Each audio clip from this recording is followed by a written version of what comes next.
What's happening, hot stuff? Welcome to MsMojo, and today we're counting down our picks for the top 10 movie characters that wouldn't work today. I meant with you, sir. Oh, Captain Ring. It's Ing. Oh. It's like ring, but without the R or the I. It's just Ing. It's short. Short's good. You guys are pathetic. I'm gonna find myself a little hottie. It was in the 70s. Everything was different. I was well known for my parties. For this list, we'll be looking at big screen characters whose behavior and purpose in their respective films are problematic, offensive, and/or culturally insensitive. We're excluding cartoon characters. Plot details will be discussed, so this is your spoiler alert. Times are changing for the better, but which of these characters still baffle you the most? Let us know in the comments. Number 10. Sokka, Katara, and General Iroh. The Last Airbender. Avatar: The Last Airbender was originally a popular animated television series in the 2000s before it was made into a 2010 movie with grand plans for a trilogy. What would you do if they tried taking me away? I'd kill them all. We know today that the trilogy plans didn't come to fruition.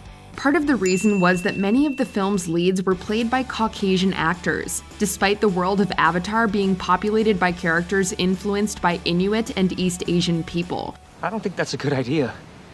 We started a rebellion. Try to talk him out of it. Played by Jackson Rathbone and Nicola Peltz, Sokka and Katara triggered widespread negative fan reactions. I knew you were real. I always knew you returned. Though General Iroh was played by the Iranian-American actor Sean Tube, it couldn't be ignored that his role, like most of the speaking parts played by darker-skinned people, was a member of the Fire Nation, who served as the series' antagonists. Then there's still a chance.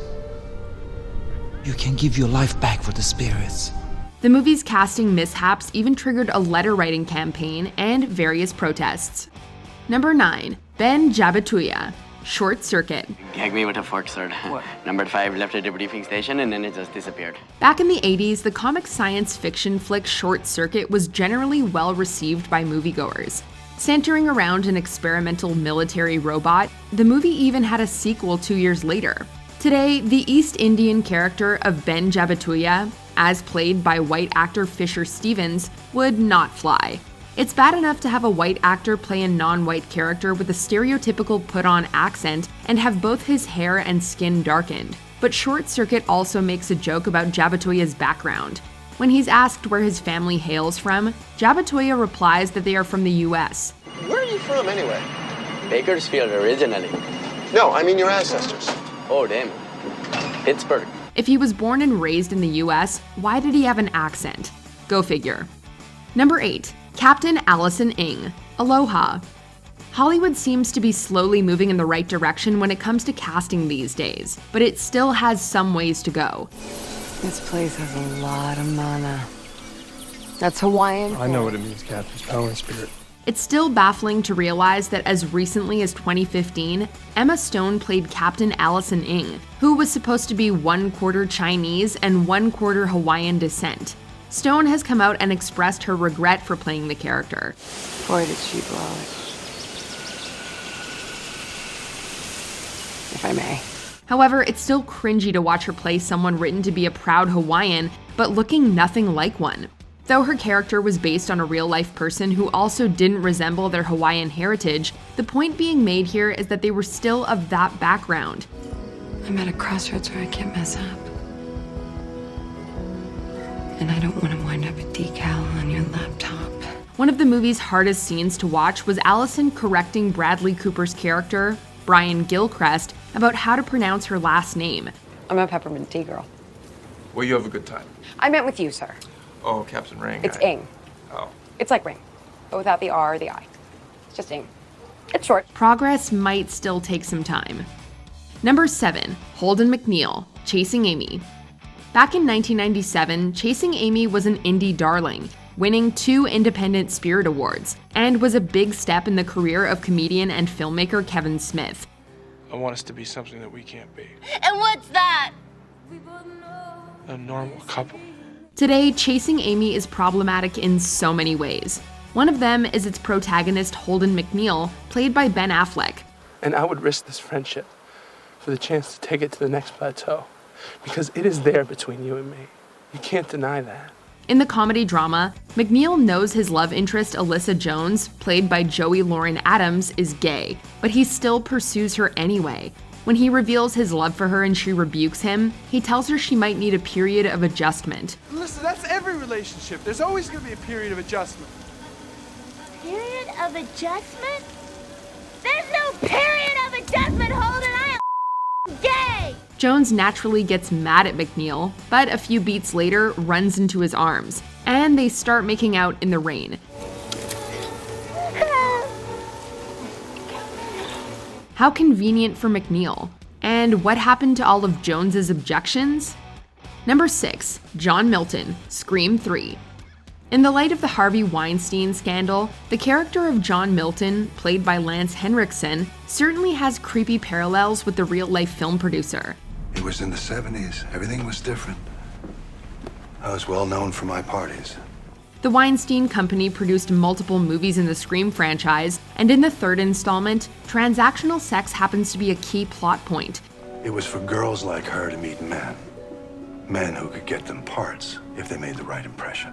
In arguably the most uncomfortable scene of Scream 3, studio president John Milton defends deplorable behavior by Hollywood power players.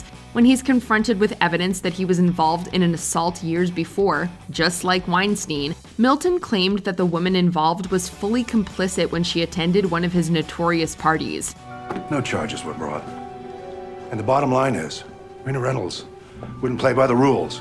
You want to get ahead in Hollywood? You gotta play the game. Or go home. Wow, just too creepily close to reality. Number 5, Long Duk Dong, 16 Candles. The Asian foreign exchange student Long Duk Dong from 16 Candles unfortunately became an Asian American cliche for that generation.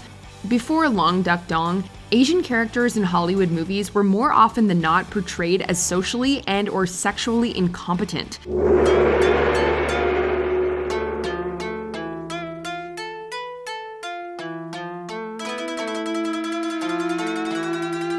Very clever dinner. Appetizing food fit neatly into interesting round pie. Played by Getty Watanabe, the Donger, as he's referred to, became a cultural boogeyman to many Asian Americans who grew up in the late 80s. His cringy introduction is met with the sound of a gong, an effect that follows him throughout the film. And he's also continually depicted as weird and weak, while taking almost all stereotypical characters of Asians at the time. Dong! Where is my automobile? Automobile? Number 4, Louis Skolnick and Gilbert Lowe, Revenge of the Nerds. Many teen sex comedies from the 20th century have not aged well. I know what we're gonna do. The same goes for their characters. Louis and Gilbert from Revenge of the Nerds were two nerds seeking revenge against jocks while also trying to have some good old college fun. That fun, unfortunately, involved the seduction of women through misogynistic behavior, sexist jokes, and the objectification of women.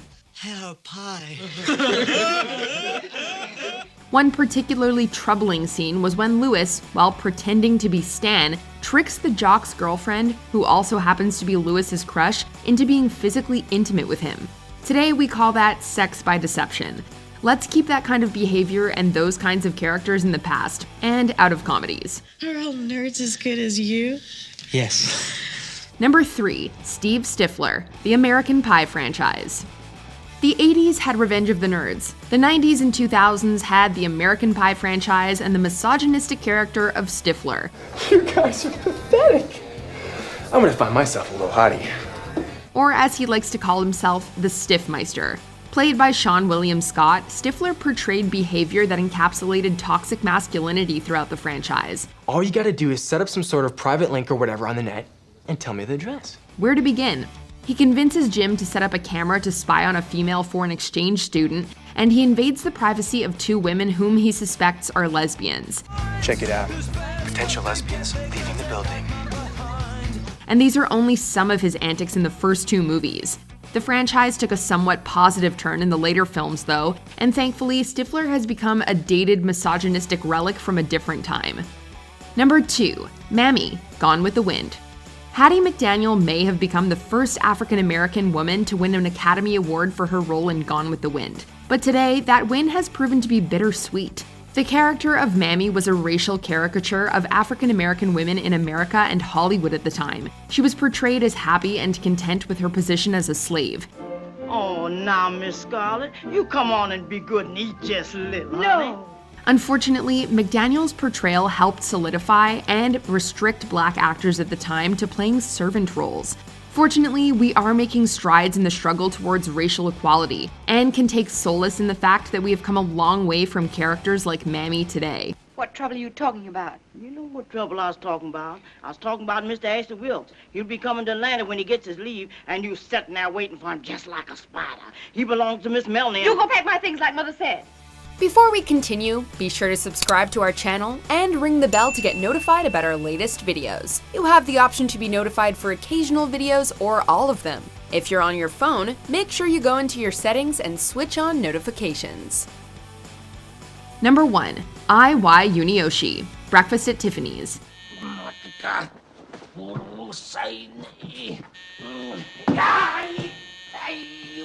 Speaking of coming a long way, remember the time when Hollywood legend and white actor Mickey Rooney played an Asian character in the 1961 hit movie Breakfast at Tiffany's? Mr. Goldright, I protest! Oh, darling, I am sorry, but I lost my key. The crew applied makeup and gave the actor a prosthetic mouthpiece to wear for his caricature of a Japanese man. Over the years, critics have described Rooney's portrayal as an uncomfortable stereotype, overtly racist and misguided. So much so that in 1993's Dragon: The Bruce Lee Story, the rom-com is used as an illustration of Hollywood's racism towards Asian people when Bruce Lee and his future wife Linda are watching the film. In 30 seconds, I got to call the police! I got to get to my rest! I'm an artist! Let's get out of here. Though Breakfast at Tiffany's is undeniably a classic, it isn't perfect, and it's hopefully one film that we have and will continue to learn from. Do you agree with our picks? Check out this other recent clip from MsMojo and be sure to subscribe and ring the bell to be notified about our latest videos.